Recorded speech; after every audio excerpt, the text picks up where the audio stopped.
Hello everyone. So in my last video we talk about what is Numpy, why to use Numpy, how to install Numpy and everything. So here today we are going to start with the very basic level program, okay? And we have already installed Numpy in our computer by using that pip space install and space Numpy.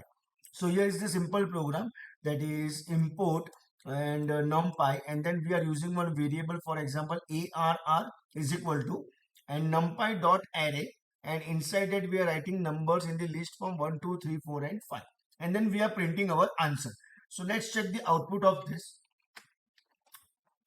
Okay, so what exactly output we are getting is, in the list form it is, or you can say that array form, actually numerical Python.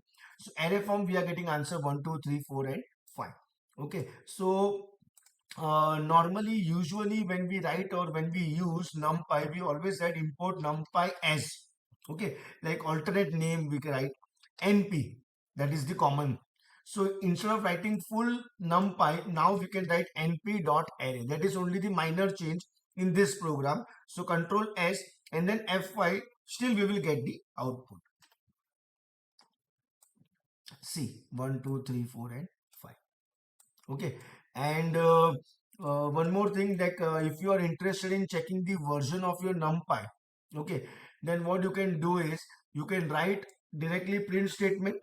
Okay, no, not require any variable also. So here we can write np dot, okay, then underscore underscore two times, and again version and underscore underscore and control s.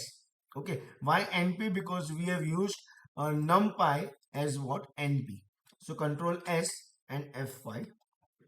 Okay, so what exactly we are getting is the version number is 1.26.4.